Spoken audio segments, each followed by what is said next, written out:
Hello. મહા મહિનાનો કૃષ્ણ પક્ષનો 13મો દિવસ એટલે મહાવદ તેરસ એ મહાશિવરાત્રિ, જે શિવ પાર્વતીના લગ્નનો દિવસ છે. ઘણા લોકો એમ માને છે કે જેમ ગણેશ ચતુર્થી, જન્માષ્ટમી, રામનવમી એમ શિવરાત્રિ શિવનો જન્મદિવસ છે, પરંતુ એ એમનો મેરેજ ડે છે. કારણ કે શિવ ભગવાનનો જન્મ કે મૃત્યુ થતા નથી, એમને કોઈ એજિંગ થતું નથી. તો આજે આપણે થોડી શિવજીની વાતો કરીએ. માર્કંડ ઋષિ અલ્પ આયુ હતા. તેમનું જીવન માત્ર 16 વર્ષની વયે સમાપ્ત થઈ જવાનું હતું. તેઓ પ્રખર શિવભક્ત હતા. જ્યારે યમદેવે તેમના પ્રાણ હરવા માટે આવ્યા, ત્યારે તેઓ શિવલિંગને વળગીને શિવજીની કૃપાની યાચના કરતા હતા. આખરે શિવજીને આવવું જ પડ્યું અને તેમનું મૃત્યુ હંમેશ માટે ટળી ગયું. તેમને અમરત્વ પ્રાપ્ત થઈ ગયું. આનું વર્ણન ઋગ્વેદમાં આવે છે. માર્કંડેય રચિત મહામૃત્યુંજય મંત્ર ઓમ ત્ર્યંબકમ યજામહે સુગંધિમ પુષ્ટિવર્ધનમ ઉર્વારુકમેવ બંધનાત મૃત્યોર્મોક્ષીયમામૃતાત. આપણે ત્યાં આ મૃત્યુનો ભય દૂર કરવા લોકો આ મંત્રનો જાપ કરતા હોય છે. આ એક શિવજીની વાત થઈ. ભારત દેશને ગંગા જેવી મહાન, પવિત્ર અને કરોડોની જીવાદેરી સમાન નદી આપવાનું શ્રેય માત્ર રાજા ભગીરથને જાય છે. તેમના જ તપોબળથી ગંગાએ સ્વર્ગમાંથી પૃથ્વી પર અને ભારતમાં આવવાનું સ્વીકાર્યું. પરંતુ જો તેનો ધોધમાર પ્રવાહ સ્વર્ગમાંથી સીધો પૃથ્વી પર પડે તો પૃથ્વીને ચીરી અને પાતાળમાં જતી રહે. એ એક મોટી વિડંબના હતી. તેથી રાજા ભરથરીએ તપ કરીને શિવજીને પ્રસન્ન કરીને તેમની મદદ માગી. શિવજીએ ગંગાને પોતાની જટામાં ઝીલી લઈને હિમાલયના ગંગોત્રીમાંથી વહેતી કરી. ગંગોત્રીથી ગંગા ઋષિકેશ હરિદ્વારમાં, પ્રયાગરાજ અલ્હાબાદમાં, પટના બિહારમાં, ઝારખંડ અને કોલકાતા વેસ્ટ બેંગાલમાં થઈ બંગાળના ઉપસાગરમાં ભળી જાય છે. પરંતુ આ ગંગાનો આજે આગમન વખતે એક ઘટના એવી બની કે તેના વેણમાં જાનુ ઋષિનો આશ્રમ આવતો હતો. હવે ગંગાના વેણે ઋષિના આશ્રમમાં વિનાશ વેર્યો. જાનુ ઋષિ ગુસ્સામાં ગંગાને જ પી ગયા. ત્યારબાદ રાજા ભગીરથે ખૂબ વિનંતી કરી એટલે એમને કાન દ્વારા મુક્ત કરે છે. ત્યારથી આપણે ગંગાને જાહ્નવી પણ કહેવાય છે. અને રાજા ભગીરથ ગંગાને લાવ્યા માટે તેને ભાગીરથી પણ નામ આપવામાં આવ્યું છે. હવે ત્રીજી વાત. જાણો છો શિવતાંડવ સ્તોત્રમની રચના કોણે કરી હતી? રાવણે શિવજીને પ્રસન્ન કરવા માટે શિવતાંડવ સ્તોત્રમની રચના કરેલી. શિવજીનું તાંડવ એટલે કોસ્મિક ડાન્સ, બ્રહ્માંડ હલાવી દે તેવું નૃત્ય. આપણા ઘર નજીક કોઈ ગ્રુપ ડીજે વગાડતા નીકળે છે ત્યારે આપણે વાઇબ્રેશન્સ અનુભવીએ છીએ, પરંતુ જ્યારે શિવજી તાંડવ નૃત્ય કરે ત્યારે આખું બ્રહ્માંડ હલવા માંડે છે. અમૃતની પ્રાપ્તિ કરવા દેવો અને દૈત્યોએ મળી સમુદ્ર મંથન કરેલું. તેમાં જ્યારે હળાહળ વિષ નીકળ્યું ત્યારે સૌ ખૂબ જ ભયભીત થઈ ગયેલા, ખૂબ જ ચિંતામાં મુકાઈ ગયેલા. ત્યારે શિવજીએ એ હળાહળ વિષ પીને સૌને ચિંતા મુક્ત કરેલા. આવું હળાહળ વિષ ગળામાં જતાં તેમનું ગળું લીલું થઈ ગયું, જેને કારણે શિવજીને આપણે નીલકંઠ પણ કહીએ છીએ. પરંતુ આવું હળાહળ વિષ પીધા પછી તેને પચાવવા શિવજીએ તાંડવ કરેલ.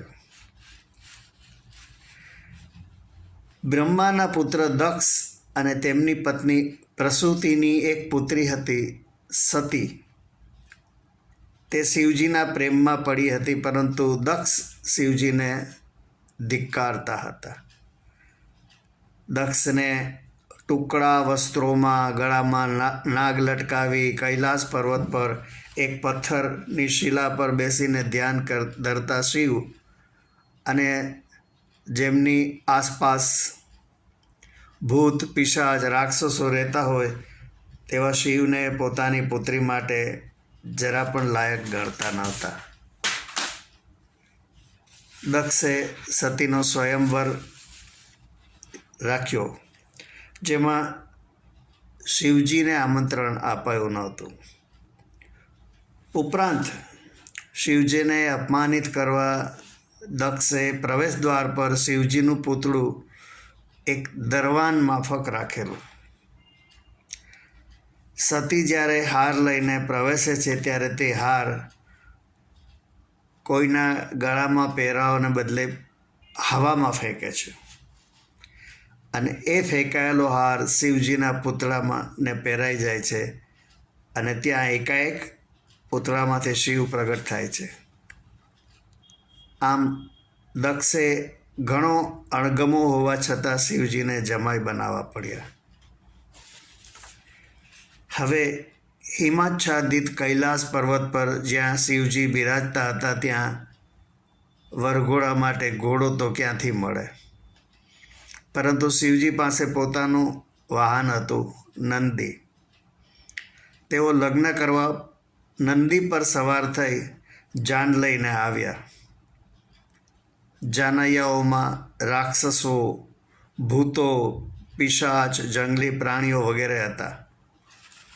માતા પ્રસૂતા જ્યારે જાનને આવકારવા આવ્યા ત્યારે ડઘાઈ ગયા.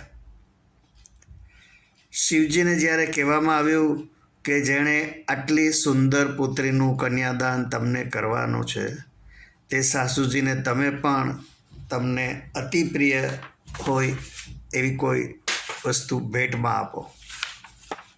શિવજી પાસે મૂલ્યવાન રત્નો ઝવેરાતો તો ન જ હોય. તેમણે ક્ષણિક વિચાર કરીને પોતાની ડોકમાં સદાય બિરાજતા સાપને કાઢીને માતા પ્રસૂતાના હાથમાં આપી દીધો. સાસુમાં તો મૂર્છિત જ થઈ ગયા. દક્ષ એક યજ્ઞમાં સમગ્ર દેવી દેવતા ઋષિગણને આમંત્રણ આપે છે, માત્ર જમાઈ શિવજી સિવાય. શિવજીને તો માન અપમાનથી પર હતા, એ તેમને કોઈ ફરક પડતો નહોતો, પરંતુ સતી તો પિતાને ત્યાં આટલા મોટા પ્રસંગમાં જવા ખૂબ જ ઉત્સુક હતા અને ગયા પણ ખરા.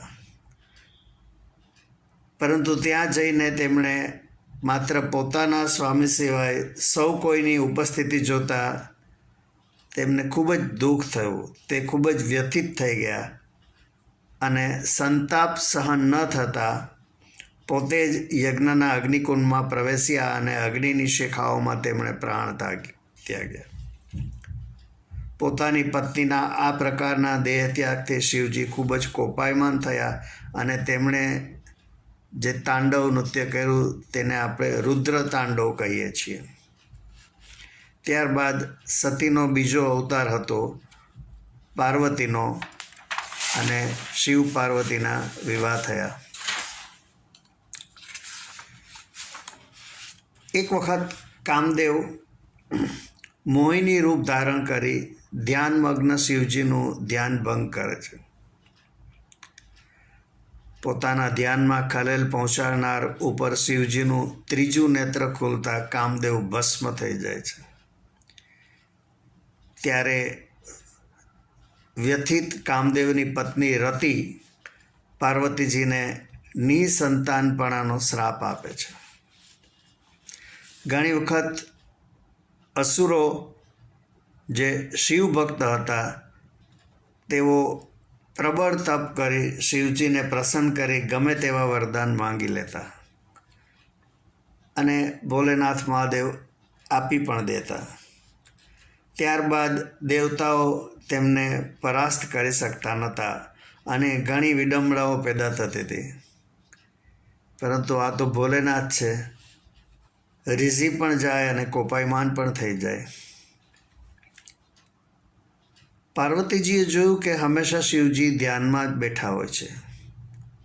તેમણે શિવજીને પૂછ્યું કે આપ તો દેવોના દેવ છો, મહાદેવ છો, તો પછી આપ કોનું ધ્યાન હંમેશા ધરો છો?